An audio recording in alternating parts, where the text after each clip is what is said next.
mấy trong không dư cho nên cho gì nó do lu chua liền tu vẫn thi nên gấu trâu nữa nhớ rồng sân gió nó cũng cho nên một sai cho nó lót tới hồ thế này lót tới hồ cái luôn nên cái cho lò cái kia cái nên nó mù xí hải tàu lòng năng bác sĩ cú sĩ cho nên sẽ đào một sai cái hải đi chả ô đi chả nữa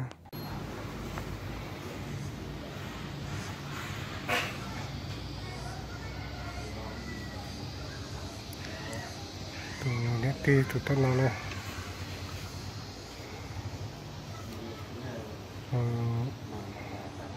thế là tụi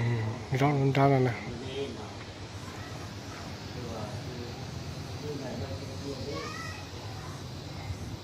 cái chế độ này tí nữa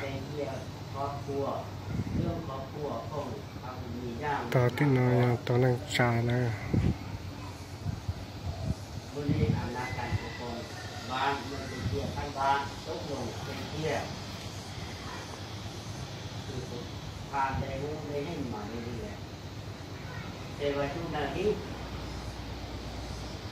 có ham ở trên nước nên là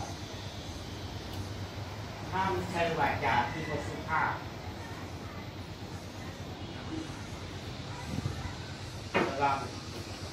phải nhìn để phải trái nữaอันที่สองnên là ham là tiết kiệm tại nơi này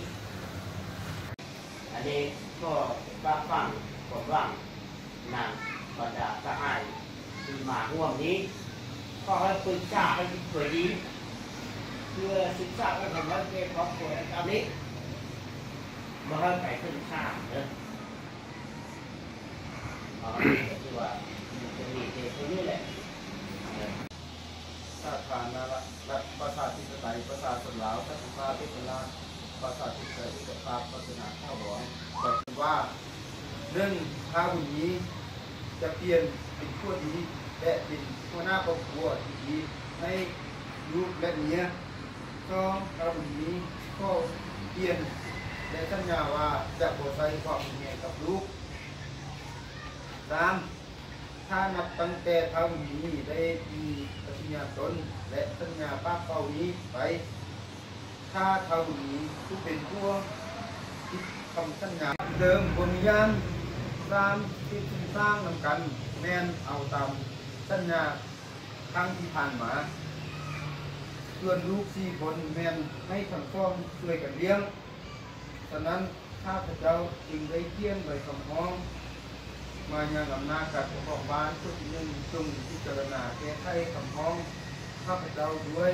ที่มีมาด้วยความเคารพนับถืออย่างสูงผู้มองก็นะครับก่อน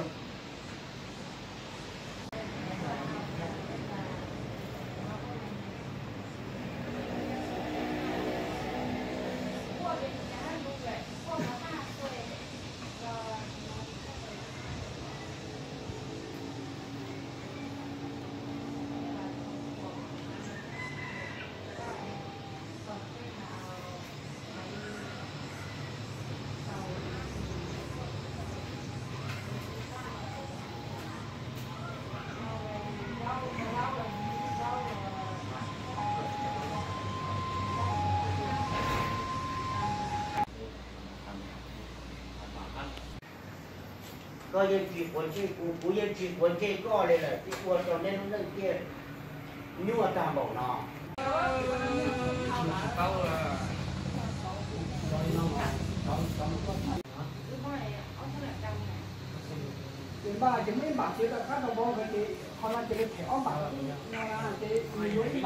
thì do cái lúc của thì do trong xin trâu nữa hay cho đó nên nó nếu anh gì nó tê rau như tao lòng xin rau nữa khó phải nhiệt tiền tê nữa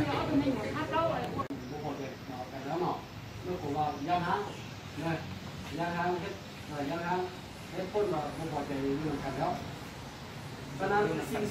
sinh sống sáng như này có cuồng có mình như vậy nọมียกตักนอก เฉพาะในนั้นเนี่ยสิ่งที่จัดว่าไม่ผมว่ามองให้ลูกสาวกับลูกเคยโกงฮันเนี่ยเพราะว่ารถคันนั้นจะเป็นซ่อมคนห้าแล้วเราตอนลูกพวกอยู่พวกเป็นผู้อยู่แต่ว่าพวกผมมีสิทธิ์ค่าก็ให้ผมว่าอนาคตไปถ้าบรรลุสายช่องคนยังไงขึ้นมาก็จะสร้างครอบครัวมาก็จะอยู่ต่อไปถ้าว่าสิทธิ์ค่าผมไม่ผมว่าช่องคนมีสิทธิ์ค่าพ่อกับแม่คนมีสิทธิ์ได้ท้องพอสรุปคำของช่องวัด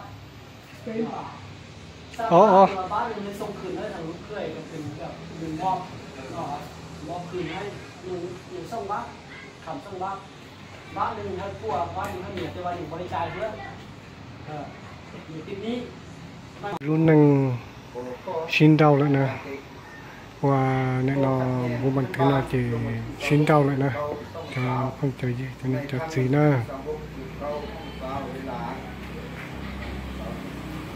แต่ลายเส้นเต็มเดาแล้วนะลายเส้นนะต่อเป็นเลยต่อเป็นต่อเป็นแรงหยดหรือหยดตีแล้วยังนั่งจะจ่าลายเส้นนะแต่ชินเดาเลยนะจะเนี่ยจะคือที่นั่งจ่าสุดาเป็นเราชินชิลินเราฝึกสุดาเนี่ยจง